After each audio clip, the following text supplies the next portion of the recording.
Hello, and welcome to another episode of our Project Ozone Skyblock Reborn Modpack playthrough. I'll get the intro right one of these days. Anyways, I hope today is going swell and well for you so far. As for me, I've definitely done a little bit more work than I really intended in between episodes. So, without further ado, let's dive into what's all new.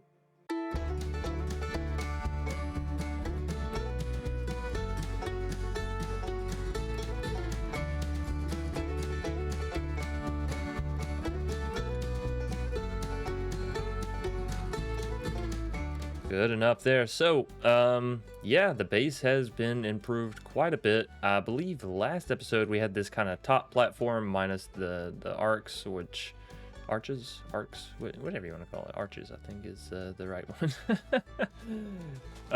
But yeah, this all got added because I just kept wanting to play the mod pack, but didn't want to make forward progression with different mods, right? Different utilities and machines and all that, because I'd already made so much getting a mob farm going, a couple of actual farms going.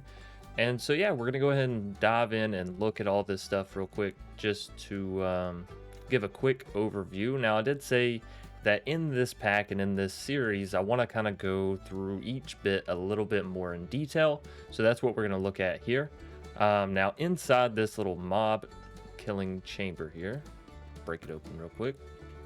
It's basically just has these vector plates from Dark Utilities.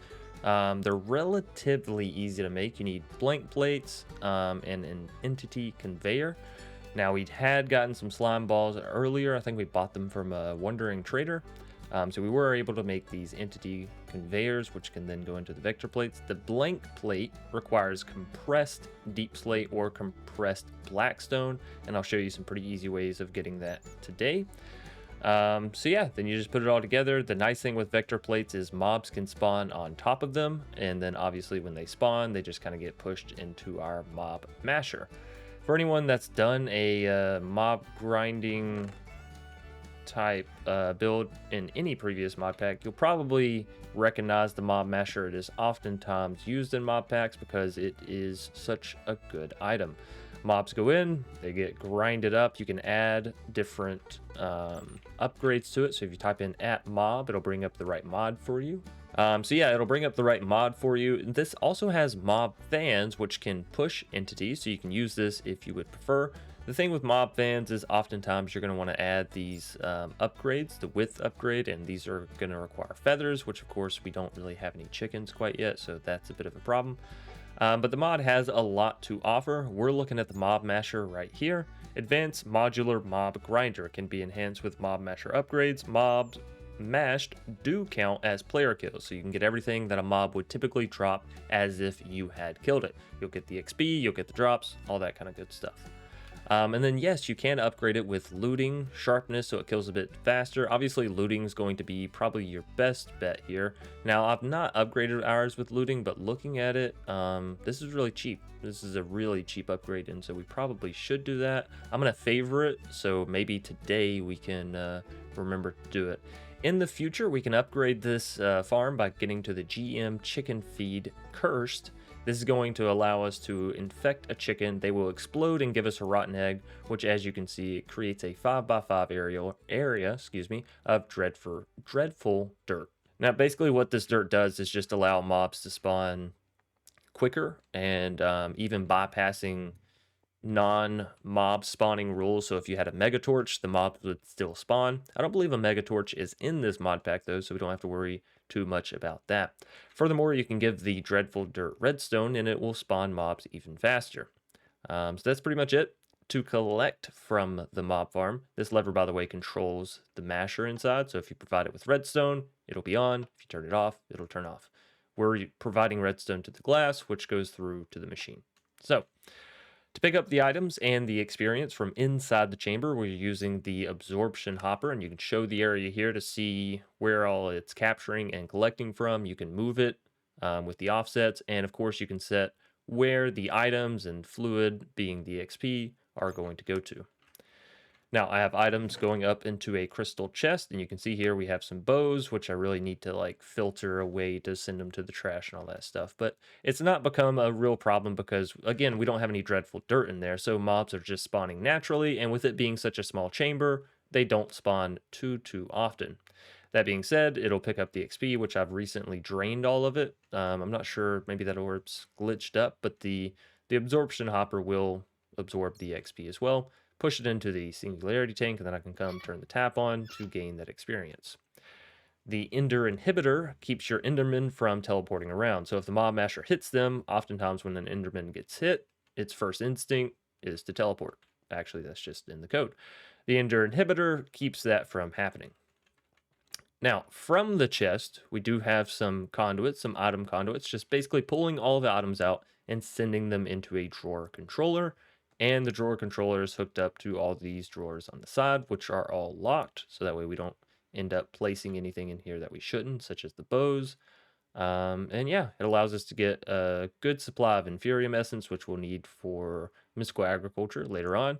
Allows us to get some good rotten flesh and loot bags, all that kind of stuff, which the loot bags are pretty good. This is an epic one. And yeah, rabbit's foot and 9 gold ingots, certainly nothing to sneeze at least here in the early game. Now, something to mention about this mod pack, the recipes have been highly customized. So if we take a look just at some basic machines that we might want to use, that you would typically use in a mod pack, such as, let's just go to thermal, because thermal is pretty basic, right? And that's a pretty good place to start. So just looking at the redstone furnace for thermal, it looks like the same kind of recipe. However, if we take a look at the machine frame, we'll see that we need an ensouled chassis from Ender.io, and then the normal stuff being the tin and the glass.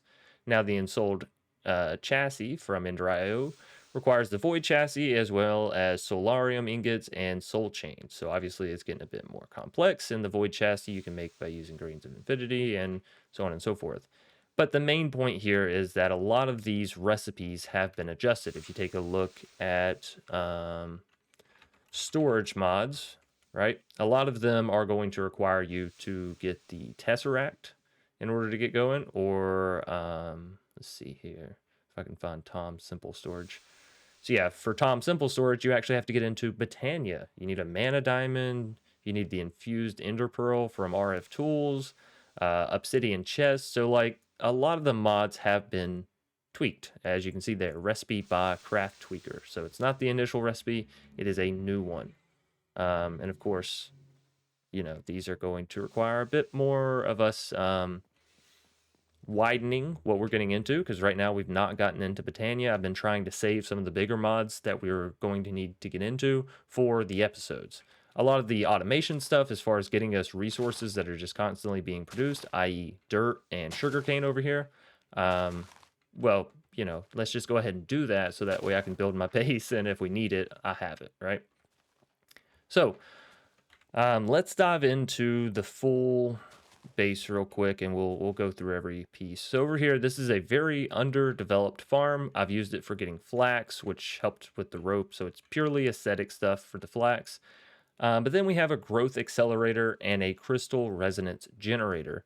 What this is going to allow us to do is increase the rate at which our crops grow. So I just broke that, and you can see it is at a lower stage than this, but if we give it just a couple of seconds, it should continue to, grow up, and it will grow faster than this one. And honestly, it's growing, whatever you want to call it, at a pretty good rate in general. So obviously, if we had 4 plants surrounding this, all 4 growing this fast, we could get some decent essence going. Obviously, sometimes it takes a little bit, but far faster than just allowing it to grow naturally, for sure.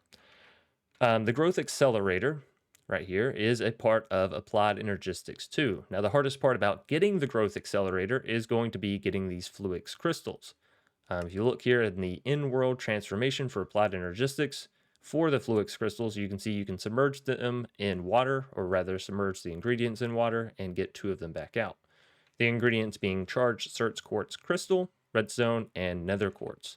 Obviously, Redstone we're already getting from sifting dust, so that's not a very difficult one. Charged Certs Quartz you also get from sifting sand, So that's pretty nice. We already have that going. The chance is really low, but you can also get charged search quartz by putting a search quartz crystal into an energizing orb from Powa, which we do have access to. And of course, we can get these on a higher chance from sand. So right here, average output 0.21. Average output of the charged search quartz is 0.035. And obviously that kind of persists throughout, where the crystal is a bit, or the uncharged search quartz, sorry, is a bit higher chance than the charged. So yeah, basically just getting to these crystals may seem a little daunting, but you get them pretty naturally. So the charged stuff, no worries. Nether quartz, a little bit more difficult to get to. You can either sieve, netherrack, and soul sand to get it, which we've not set up a full way of automating both of these things. So obviously that's not an option for us.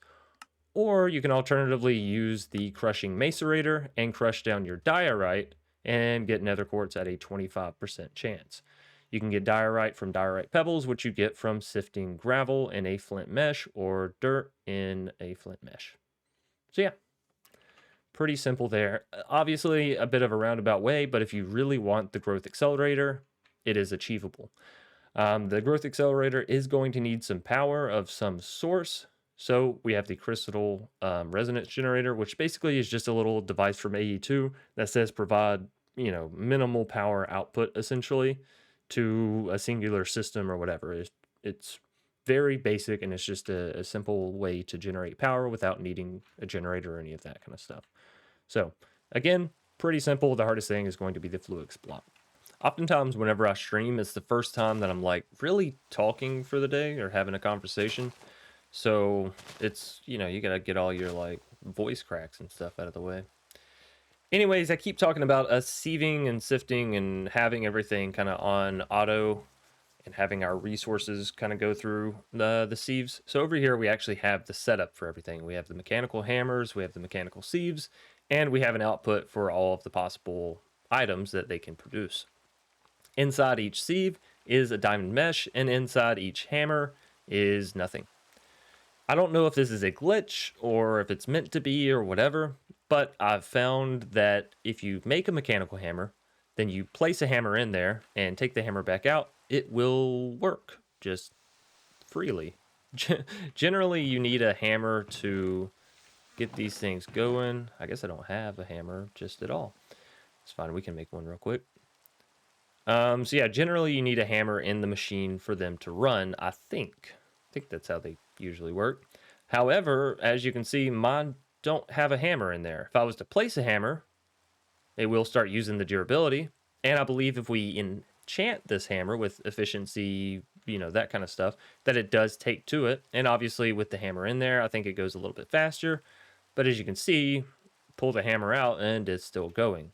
That being said, I don't really want to create a system of making hammers constantly, even if they are diamond, because it doesn't seem necessary. Our current method works fine, and it's going infinitely, so no need to tip the boat that isn't rocking, right? And basically, this is just going for gravel, sand, and dust. Let me see. Might be better if I stop bouncing. So yeah, we have here cobblestones going in, and it's just being turned into gravel and being sieved, as you can see. All the items go out from the sieve and down through item conduits into a drawer controller. And then yeah, we do also have the emerald upgrades on a lot of these. So they have 32 times as many holdability. I don't know how to describe it. They can hold 256 stacks essentially. So that's 256 times 64, whatever the heck that number is the max limit on these. Well, no, because it's a quad thing, so I guess it has a little bit less. But anyways, we haven't hit the limit yet, so that's cool enough. It holds all that we'll possibly need, and that's it. It's a very simple setup. Over here we have a cobble gen producing the cobblestone and then sending it in, and that's pretty much it. Now you will need power for all of these, so we have here a gate from Powa, and we're going to be getting into that here. Actually now, because we're all done with this. This is just a good way of, like I said, keeping resources on demand. So we have coal, we have iron, we have diamonds, emeralds, everything we would need to progress further and into other mods. Is this the end all be all? No, it's honestly really, really slow. But we'll build a system to essentially upgrade this later and make it look really cool and harvest more items at a time, essentially. So for the time being, though, if you want a little simple setup, it works. It's small. It's pretty compact. You could probably even make it more compact. But yeah, there you go. Speaking of power, the thing that is generating our power, here's our setup. So we have a bunch of blaze meshes, which are just non-blaze powders combined, I believe. Yeah, so non-blaze powders equals one blaze mesh. And if you put this up underneath a crucible, you can see that it has a melt rate of 10x, which means essentially it's melting cobblestone into lava at 10 millibuckets per tick. Pretty good, as long as you have enough of them. We have 5 set up, which seems to be enough for our situation. We have cobblestone over here in the cobble gen, and then of course the cobblestone is being pulled out and pushed into the crucibles, which immediately turns it into lava being sat upon the blaze mesh. And here you can see it actually going up, and it'll come back down.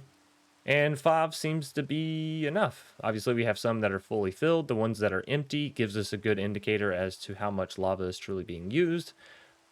But I don't really care as long as we have enough. You know what I mean? I don't care how much is being used as long as it's not all empty. So the lava is going into a basic fluid tank, so we have a bit of a buffer. And then from that basic fluid tank is being sent into the magmators from power, which generate power based on lava input, or really any liquid heat input. But for us, it's going to be lava.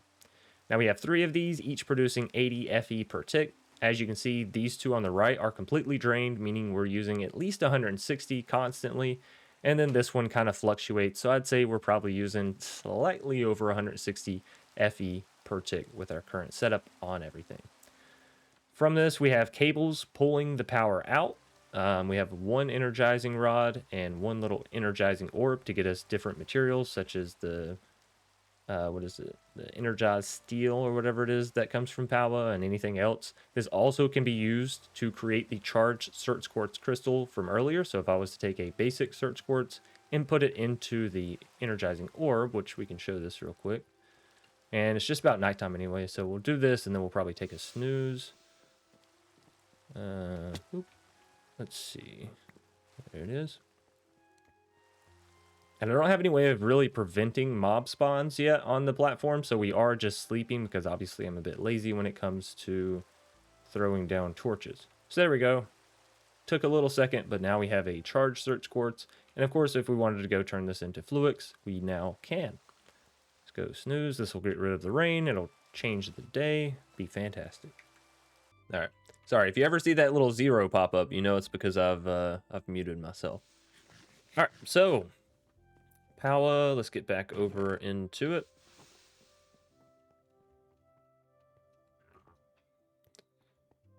All right, so yeah, then from our power, we're sending it into an ender cell, which we'll get into its function here in just a second, which is essentially storing our power and allowing us to transfer it wirelessly.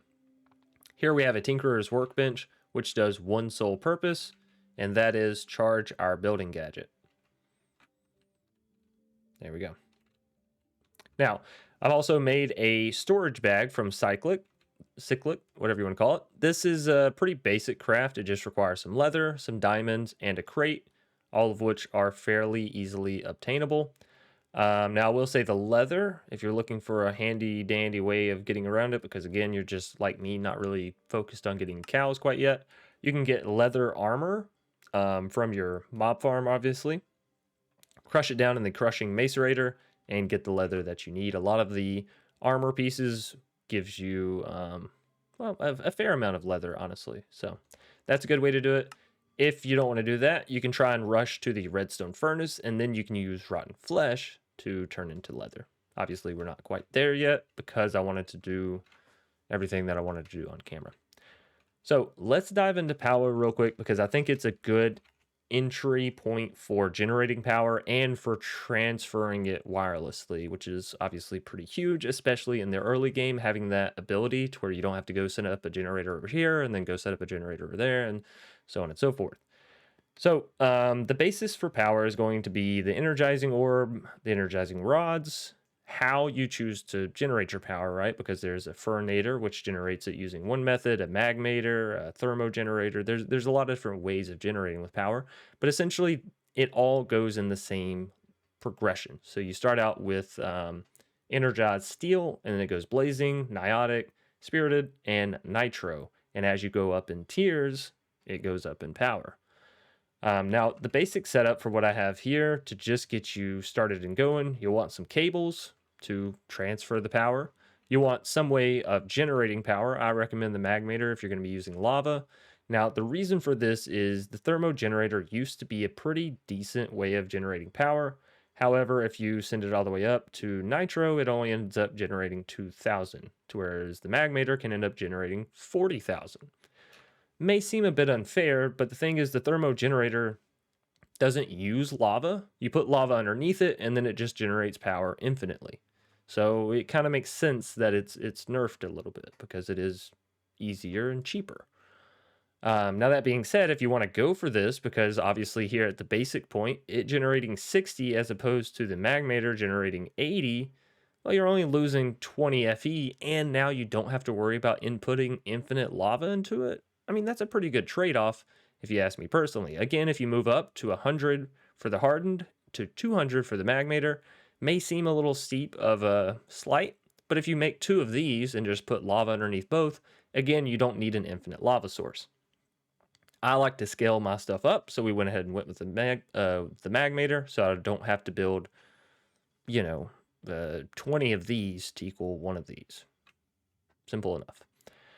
Now, to get the energizing orb, you're going to need some specific stuff from Powa, and it basically comes down to these little rods. They're going to be a vertical format and a horizontal format, and you're going to need this dielectric paste, which comes from coal or charcoal, clay, and blaze powder or lava. Again, we've kind of already dove into lava production, so doing this recipe, pretty simple, pretty easy. However, you also get blaze powder from sifting dust, so it's not hard to come by either. And then, yeah, the dielectric paste, it makes 16 at a time. You don't really use that much at a time, so it's pretty good. The other basic component for Powa is going to be these basic capacitors, which will end up using a ton of redstone and a ton of your iron. So just be prepared. That is where you'll primarily take a hit with your resources, right? And then the way that you transfer power wirelessly is by getting an ender cell, right? So there's energy cells, and then there's ender cells. You're going to want the ender cell. Energy cells are just like a battery. They just store power. It's fine, but we want to be able to transfer it wirelessly. So if we take a look at the ender cell, they're all going to look very similar. This is the basic cell, which can input and output 4,000 FE per tick. That's decent. Okay, it's fine. But if we move up to the hardened, now we're at 10,000, and the recipe is very, very similar. We just need the energized steel. And you can keep going up. Obviously, the ender cell nitro can transfer 2 million, so should be plenty for most of your power needs. Now, the obsidian, we know how to obtain that. Obviously, iron is pretty easy to obtain. The ender core, this is where you're going to need to use the energizing orb and have the setup for it. Take an eye of ender, both of which ingredients you can get right now, right? You can get blaze powder from sifting. You can get ender pearls from your mob farm. So you can also get it from sifting crushed endstone, which we kind of went through previously. So it's very obtainable. And whenever you make this, one core will give you 4 gates, which is how you're going to output the stuff, right? Or it'll give you 1 ender cell. So if you do this recipe twice, 2 eye of enders, 2 dielectric casings, 2 basic capacitor tiny, you can have enough to get yourself going, which is pretty cheap. 2 ender pearls to have wireless power. Right on. One thing that may excuse me. One thing that may confuse you when it comes to the ender cell is the fact that it doesn't naturally have any ability to store power, which means it doesn't have any natural ability to transfer power. In order to add to this, in order to increase its buffer amount, you'll need to create a battery, which the recipe is pretty simple. Then you'll need to shift click the battery in, or you can input it into, I think it's the top little lightning bolt slot here, and it will increase the buffer, and you'll see it go up, and number go bigger is good, right? So it's receiving power from our generators here. And then if we go over,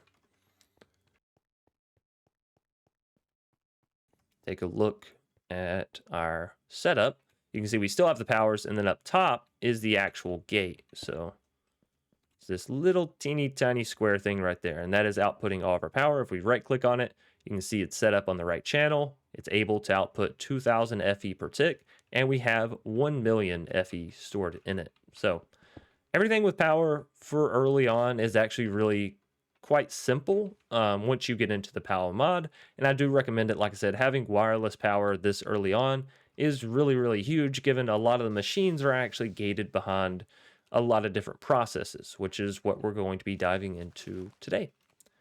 Now, before we, I guess, do that, we'll take a quick look at the sugarcane setup, because I always get questions asked about this, and I always use the same setup in basically every pack, because every pack ends up having the same solution to this problem.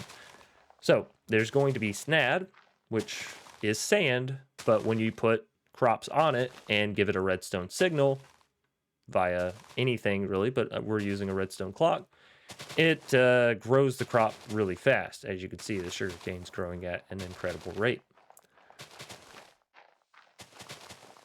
Then you just pick up the sugarcane with some kind of hopper. Right now we're using the absorption hopper.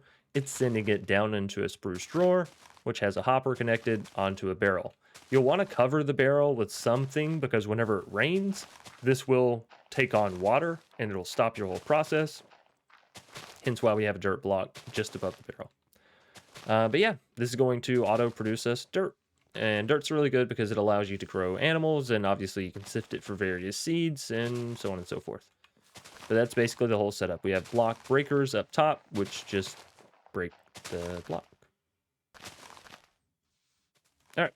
And that's it. That's basically all the progress we've made, which doesn't seem like a whole lot, but whenever you get into actually making all of this stuff, you'll begin to realize that it did take some time. And then, of course, you know, I like to have my bases look, to me, aesthetically pleasing. They don't have to be aesthetically pleasing to everyone. They don't always have to be a certain style or this or that or whatever. But I do like for them to look nice. So we have our basic sort of resource production in our early game forming on this middle platform here. As we go out, we're going to get more diverse and more into specific mods. And that's kind of going to be the general gist of it. So we'll have something go out that way and that way and that way, and then we'll connect them with a nice little dirt patch all the way around, which I've had this for quite some time, and I've not had anything spawn on it outside of a frog. Now, it is mangrove swamp territory, but I was pretty sure other mobs could still spawn in the swamp. Also, it's getting dark again, so we're going to have to go sleep. Again, I don't have my base fully properly lit up as it probably should be, but that's just one of those things that I tend to always, oops, sorry, just bumped the mic, that I tend to always be a bit lacking and lackluster on, just because lighting evolves, and I hate placing something down knowing that I'm going to break it. So I hate placing a torch knowing that I want to come in later and place glowstone. Does that make sense? Hopefully. So over here, we're going to have our industrial foregoing setup. We're going to have everything dealing with pink slime and sludge and all that kind of stuff. Hopefully, that's the idea. If we need more space, maybe we go up, maybe we go down. Not sure yet. But I have the basic setup already going over here, because I knew we were going to need some dry rubber and plastic to really get into this mod. And so I didn't want to set this up at the beginning of the video, and then by the end, we finally get the plastic that we needed to do the mod stuff that I wanted to do, right? Because in this mod pack, industrial foregoing is oftentimes a barrier to entry. So we're going to end up needing, let me find it here. Oh, here it is. We're going to end up needing these simple machine frames. And in order to get this, you need to actually get into industrial foregoing. You're going to need some latex, which we're making now. You're going to need some plastic, which we can make. Nether bricks, pity machine frame, which comes down to, you know, some other items. But the gist of it is you're going to need the simple machine frame to get into a lot of other stuff. For example, more stuff in industrial foregoing, but also, if I can find the right spot, You need it for the machine frame for RF tools, which obviously allows you to get into RF tools, and that is a whole nother aspect, because you'll need the machine frame from this in order to get to... Sorry, each step sort of takes you into a new mod, and then that mod takes you into another mod. So it's very like Sky Factory 4 coded. And this takes you into the inscriber for AE2. And I believe it's also how you get into RF, or not RF, refined storage. Let's see. Somewhere in all of these recipes. I was fairly sure, but maybe I'm missing it somewhere. So point is, you need to get to one mod to go to another mod to get to the next mod. That's how this mod pack is kind of set up. With that in mind, Industrial Foregoing is a good base place for it. Because again, we're going to end up needing this stuff to get into RF tools. There was something with thermal and mechanism, I think, that we needed from Industrial Foregoing. Maybe it's the plastic. But yeah, we'll see. So this basic little setup here, we just have some fluid extractors. You don't have to provide power to them, but we are, because it speeds up how quickly, or rather, I think it gives you more latex. I don't know if it actually speeds up the process, but it does give you more latex. If you just do this naturally, the bar has to go all the way down and up, so I'm guessing, yeah, it's got to be faster. But it'll also only give you 2 millibuckets. And 2 millibuckets is atrocious when you need 1,000 to make one piece of dry rubber, I think. So we have 2 fluid extractors pointing at a log. We don't currently have any kind of like block placer or anything like that to place the log down to make this infinite. But now that we have plastic, we do have that ability, because Industrial Foregoing has a block placer, but you need plastic first. So yeah, this is making latex. Latex is being sent into a latex processing unit. In the latex processing unit, you will need power. You'll need your latex, obviously, and then you'll need some water. The sink from cooking for blockheads is in the mod pack, so infinite source of water. You just have to pipe out, and then you're good to go. We're going to take this dry rubber now and go smelt it, because that's how you actually get plastic, and then we'll move forward with what we need to do today. Which most of today obviously was kind of catching you guys and gals back up with where we currently are in our setup. And while the rest of this plastic smelts, we're going to take a look at what all plastic can do for us. There was something I wanted plastic for specifically.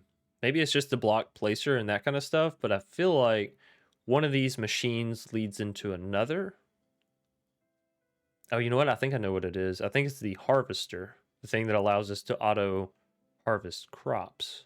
That would make sense. And obviously the block breaker will be pretty nice, which we already have a block breaker, so maybe not necessarily needed. It's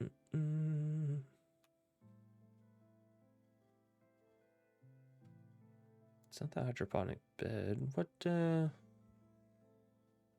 So we need this. Oh, we need the plant gatherer. I was going to say, I want the harvester from Cyclic. So yeah, the plant gatherer, which requires this stuff. Hold on, wife's calling. Right, Cyclic. We want to get the plant harvester so we can actually automate our mystical agriculture, which is going to be how we probably end up producing materials in the like mid to late game. Is what I'm assuming. That's generally how it goes. So we'll get in some more sieving operations. I'm thinking we'll end up doing just another platform out this way, and then we'll put all of our sieving up there.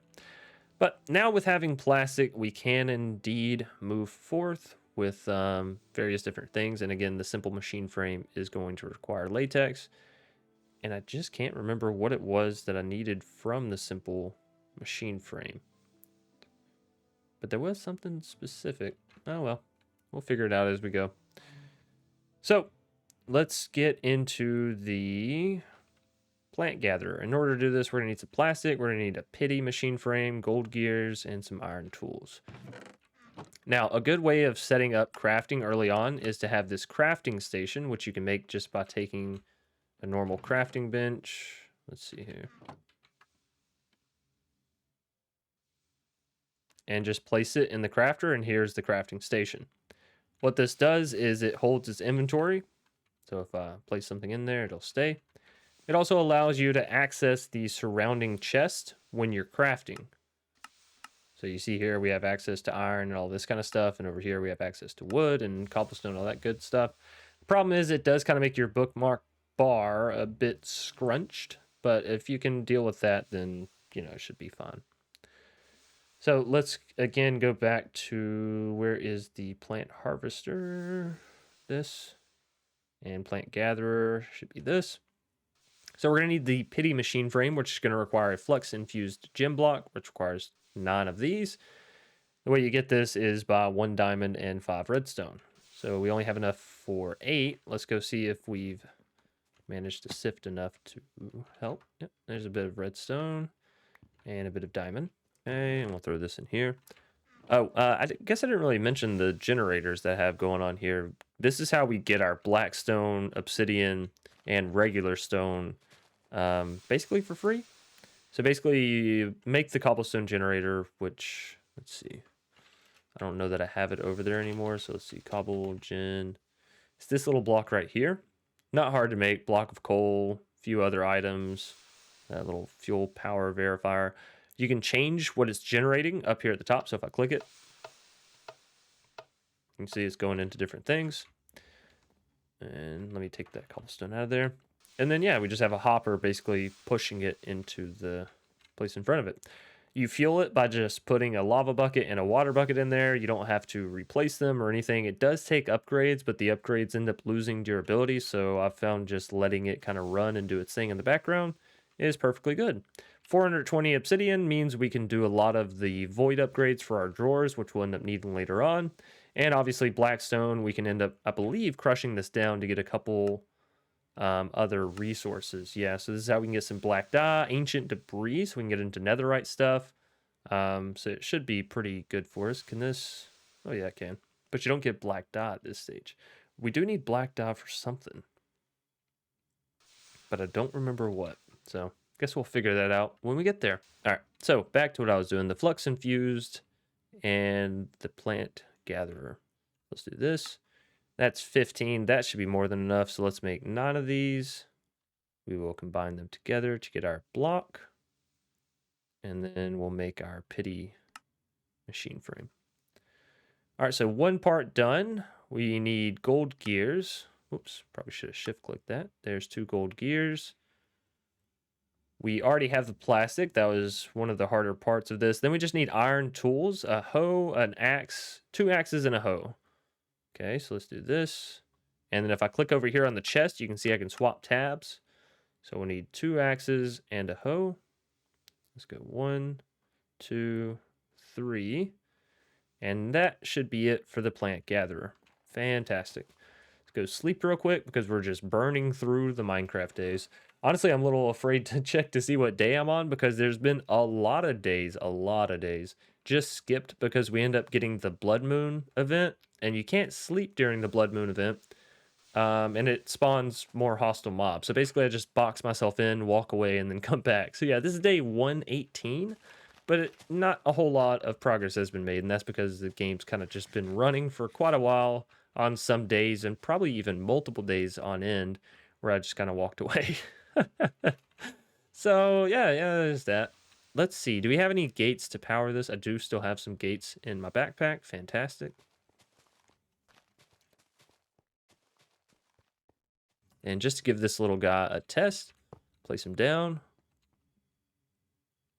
And he's not harvesting anything. So if I put a gate on him, let's see. Boop. Oh no, but that took everything in. We don't want to do that. Okay, so that's no es bueno. Not going to work. Let's instead see if we can turn this into the harvester, automated gentle harvesting. That's what we want, gentle harvesting, right? So we're going to need some emeralds, an obsidian pressure plate. All this stuff seems doable. Let's try and do it. 2 obsidian. And we'll just go piece by piece. So for the obsidian, we're going to need 2 stone pressure plates. So, whoops, keep grabbing the wrong blocks there. There's that. We're going to need biomass, which requires a sapling, some flowers, and some leaves. So let's see. Sapling, flowers, and leaves. Sapling. We don't have any flowers, but we can get those pretty easy. And we don't have any leaves. I think that's because I used all of them. What's it called? Okay, that's fine. Do we have any shears? Shears? Shears. And we can go, I guess, chop down some of these leaves.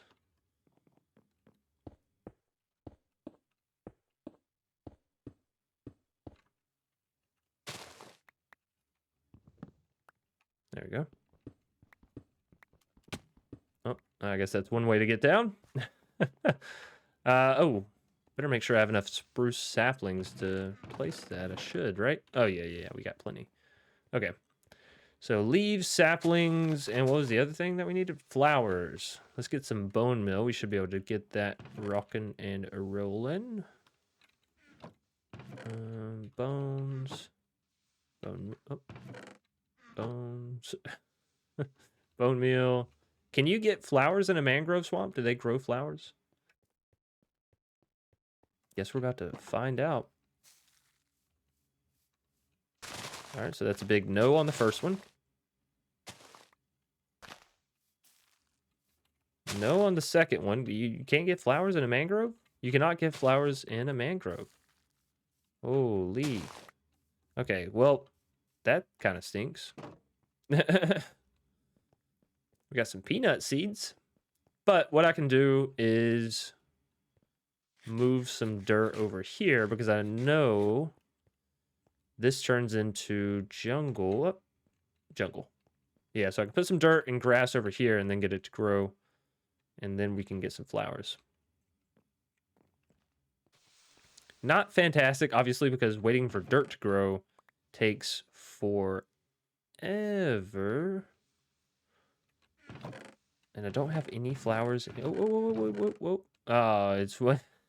I have one flower. Because I did this before, but I didn't really consider the fact that once we get so far over into mangrove territory, it's just mangrove for days. So let's go build a little spot in the jungle.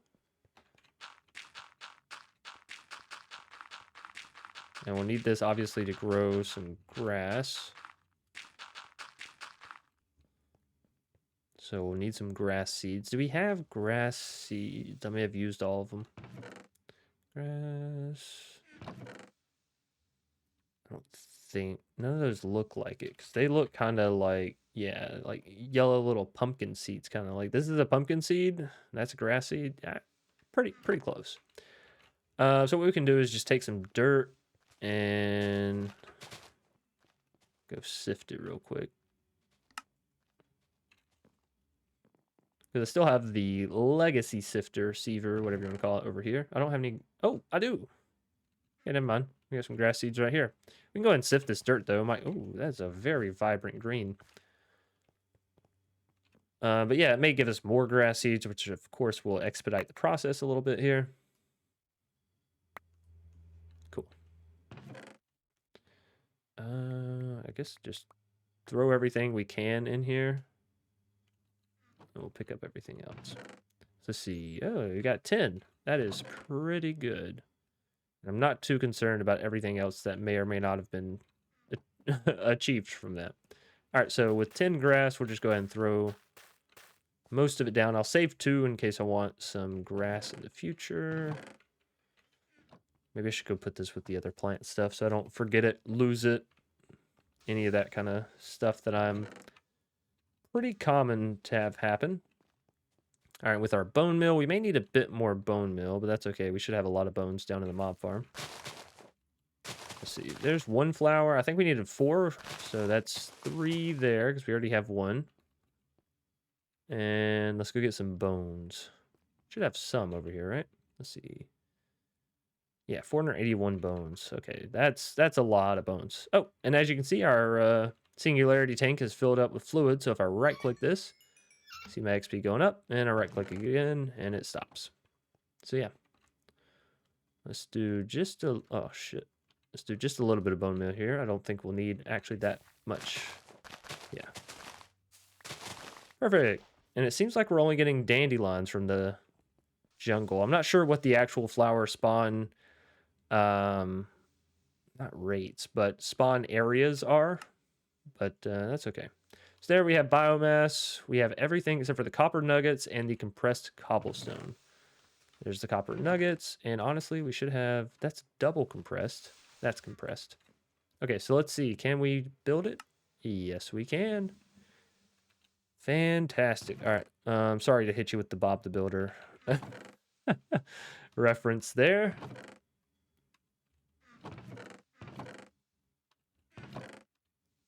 All right.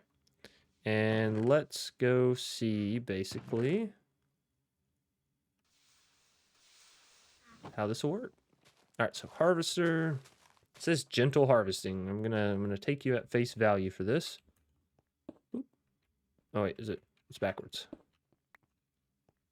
Okay, we'll place it on that side. Oop. Requires redstone, always on. Height.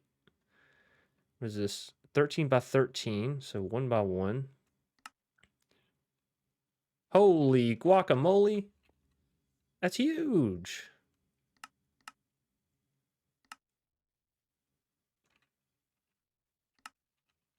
Oh my gosh. That is insane. This thing can harvest so much. All right, so we just need it in a 1 by 1, always on.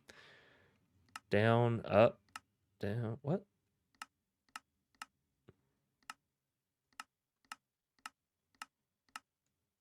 Okay, all right. Well, that doesn't really matter for us. That doesn't matter.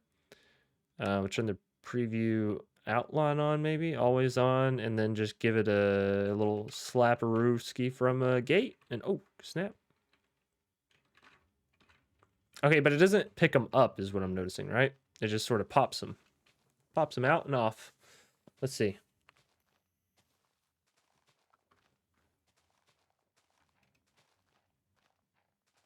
Come on. Yep. Okay, so that's a little unfortunate. So we'll need something to gather it as well. Does the harvester go into anything like a plant gatherer? Harvester will gently farm crops and replant seeds, if any, after breaking the crop. Okay. So we could use another absorption hopper. Pick them up. There's also this magnet block, though, that I wanted to try and... but it does require purple dye. We have red dye? I think we have red dye. And blue dye we can make. Maybe we try that little magnet block out. Let's see. There's a red dye. Blue dye we can get from lapis. Right? Right. Okay, purple dye. I think it said it needed some copper nuggets. And that's it. Some planks. Right on. All right, so it pulls in nearby items. And then maybe I can put this on like a hopper. I don't know if this is going to work, but we'll try it out. Because this is a pretty simple solution to the whole thing, right? So let's do... Well, let's just try putting it right here, and we'll just put the magnet block right on top, right? So that'll do its stuff there. Let's hop over here. It looks like it's just about nighttime, so we're probably going to take a snooze. And yeah, I can't say it enough. I've really, really been enjoying this mod pack. They do a very, very excellent job of blending the mods together and making it, to me, right? This is personal opinion, to me, the right level of complicated. Okay, so let's see if this works. Plant's about to grow. Grow, grow, grow. I need to see actually how far out this little block works for, because it may be...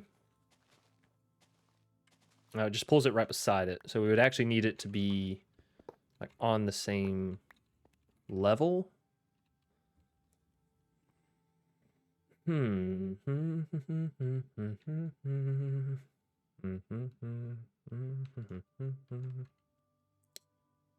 not really a great way to do that. I'm not gonna lie, I don't want to break this because underneath here is it's nothing. All right, it's a big pile of nothingness. So I don't love the idea of that. You know what? Fuck it. Do I have my magnet on? I do. Okay, all right. Less need to be concerned then. Actually, you know what? We should put this down. That. Now let's see if that works. Where I'm pull it in to the hopper. Hopefully. Otherwise, what are you doing with this thing? All right, come on. Yeah, yeah, it worked, right? Beautiful, beautiful. Okay. Um.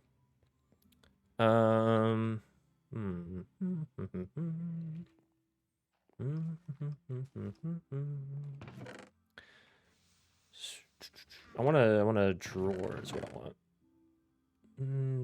Not a separated drawer. Maybe we just make a new one. That's okay. We'll do that. There's the chest. And that. And do I have any more item conduits?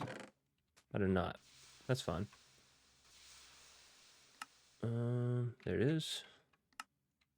Should only need one for this, hopefully.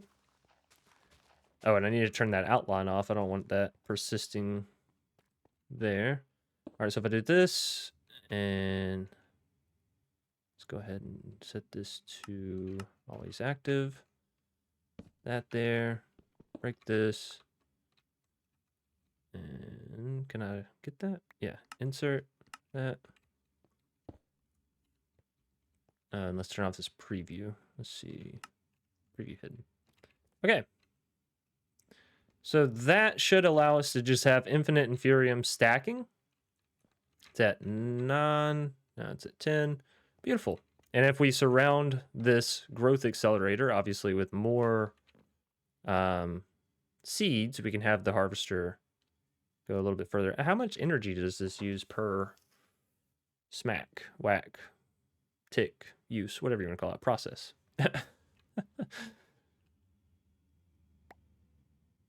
Okay, not sure. Indeterminable. Oh, but you know what? We are not getting the seeds back if we just do it that way. Like if I just have this drawer, because then when the seeds spawn, they'll go into the hopper, and eventually, yeah, that'll fill up the hopper. Well, for right now, I don't care. And if we end up hitting that many stacks of seeds, it will probably be a good thing, honestly. So yeah, we got our plastic from Industrial 4 going, and we have our latex. Maybe we can... oh, we need another piece of wood over here. Maybe we can get our block placer going now, because we're going to need that in order to keep that supply constantly going up there. So let's see. Block placer. Oh, block placer. Not the block breaker, which obviously that's pretty simple to make. But the... Did I not save it?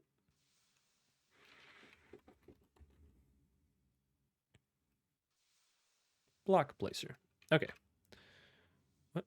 Oh, wrong one. This one. This is the one I want. So in order to make this, we need 3 droppers, pity machine frame, and some plastic.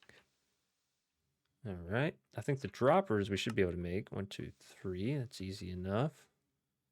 The pity machine frame. This one may be a little. Yeah, we only have 5 there. So do we have any more redstone anywhere else? Maybe in my bag? No. We all had a redstone down here. We have 11, so basically out of it. Creating this does use a lot of redstone, and this is kind of why I say that the sieving, I need a faster route, because we're not producing enough fast enough for me to really use it as I wanna, you know. So let's see, that's 38, and I think that's all that we have actually as far as redstone goes. So, oh wait, there's one more place I forgot to check, and I always forget to check this place, but it shouldn't be ignored, and that's going to be our mob grinder. Let's see, do we have any redstone over here? 3. Well, not exactly going to cut it. I guess we could use these epic and rare loot bags. Maybe we can get some redstone out of those. Okay. And then it's just uncommon. Yeah, uncommon, which I don't have much faith in. Not saying I should or shouldn't, but, you know. It is what it is. So let's take our epic loot bags. Come on. Come on. Come on. Netherite scrap. Not exactly what I was looking for. Overgrowth seed. Rabbit foot. Blacker lotus. from Botania. Not sure what you can use that in. The overgrowth seed as well from Botania, and I think that has some actual uses. Anyways, this is just giving us diamonds and things of that sort. Whoa, whoa, whoa, whoa, whoa. Oh, and I'm putting it into the wrong spot. But slimes are nice. I do like the free slime balls. I'll certainly take those.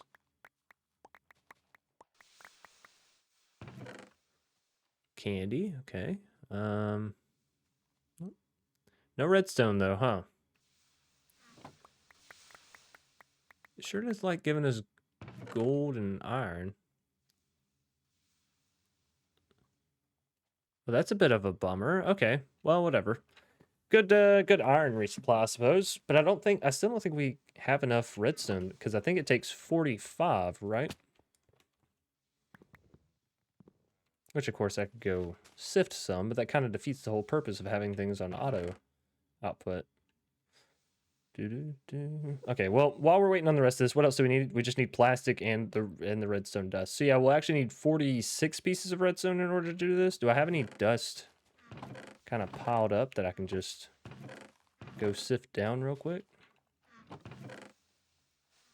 Guess I could do this.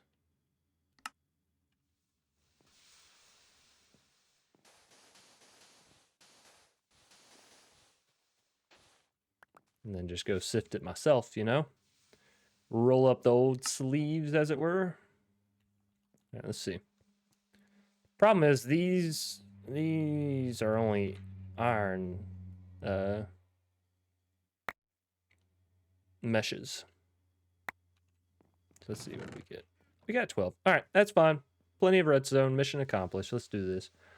Morning, just started playing this mod pack. It is addicting. It is. It's very fun to play. And Ginter says, what mod pack are you playing? This is Project Ozone or Ozone Skyblock Reborn. I think is what it's called. Ozone Skyblock Reborn. I don't know why I keep adding the project in there. I play one of Project Chosen Architects mod packs, and then it's stuck with me for life. Yeah, so it's called Ozone Skyblock Reborn. It's basically an ode to the old, Ozone Skyblocks that were made like back on the 1.7 and 1.12, like that kind of stuff. But it's very, very fun. I think the progression, they do a great job of limiting your progression and kind of pointing you in certain directions. So far, I've really enjoyed the gating that they do in it, because it's easy to just make a skyblock and say, here's a lot of really cool mods, do whatever the hell you want. It's harder, I feel like, to make a skyblock and say, follow this path while also kind of doing whatever the fuck you want, right? So that's what I really enjoy in a mod pack, when you can like point me in a direction but don't tell me how to get there. That is my stuff.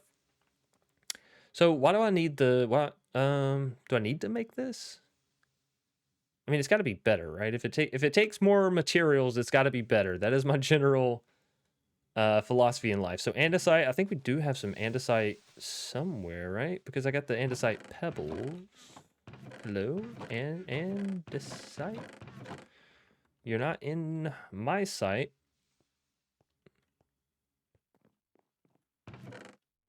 Aha, there we are. So there's some andesite. And then what else did we need for this crazy stuff? Cobblestone slabs. We should have that for sure, right? We do. Okay. Now, with all of that together, we can make the block placer. Let's get a stack of spruce logs, and we're going to go automate our latex, because I'm assuming that our other log, well, it's not quite broken. I'll place that. Oh, wrong way. I guess let's do it like this, right? Does that work? Yes, it's facing the right way. Put that in, requires redstone, always on. So now if I break this, it gives us another piece. Break that. Yep. All right, cool. It's working. It's working. And it's also nighttime, so let's haul ass to the bed, because things will spawn, and it is never fun. The first time I had creepers spawn on the island, I did not have my chunks claimed. And let's just say they blew up my stuff. It's not fun. Mostly the baby creepers. Baby creepers are a part and are a thing in this mod pack, so just a heads up. Also, I've not had any luck with mob spawning, so maybe there is something to mangrove swamps not spawning mobs, in which case I need to get my dirt over there in the jungle kind of expanded, but you know, that's for a future day. Anyways, we didn't get nearly as into industrial foregoing as I really wanted to today, but still catching everyone up on base progress and how I'm kind of doing the early game as far as automation goes and taking things slow, and showing the fact that a lot of this mod pack is gated behind, you know, one mod leads to another leads to another. Again, if you ever played Sky Factory 4, you'll kind of know this format, and you may even be slightly nostalgic for it, as I myself am. But yeah, good way to get some dry rubber going, and I'm happy that we have this because now we can use the latex to progress to other things such as the machine frame, which I think maybe does this give us access to the, that's a crafting station. Is that what we need? Is that, that's not hard to get. All right, well, hopefully by the time next episode hits, we'll have a better storage setup. That's what I'm looking for, because using this, well, it is a very recent thing, but also it just doesn't work for me. I like to have all access to all of my storage all at once. So that's what we're going to be aiming for. As far as the YouTube video goes, this is where we're going to call it. As far as the stream goes, obviously we'll keep going. I don't think I've mentioned it yet in this video, but we have started to live stream each of these episodes. So if you'd like to see it in real time, hop over to twitch.tv. I think it's / MrPorkerson plays, because apparently there was another MrPorkerson already residing on Twitch. So yeah, hop over there, toss a follow if you get a chance, or if you have any inclination to want to see me live do these episodes. We play a couple of other games on stream as well, things that I would typically play in my downtime or things after I get done doing my work, just for a little bit of extra fun. Sorry, dogs started going off. So yeah, if you enjoy the video, please be sure to leave a like down below, comment in the comment section if you have anything you'd like to add, any tips, tricks, or just pieces of advice, whether it be for me or other viewers. Share this out with friends, family, strangers down the street, random people you might meet while you're out bowling, golfing, throwing a football at random people. Not saying you should do these things, just saying they happen in life sometimes, and then you kind of got to react. And my reaction would be, hey, have you ever seen MrPorkerson on YouTube? Well, maybe you should go check him out. Anyways, subscribe if you're new here. You want to see more awesome content from yours truly. As per the usual, I do hope you all stay safe, stay awesome, and stay crafting. Until next time, you beautiful, beautiful people, peace out.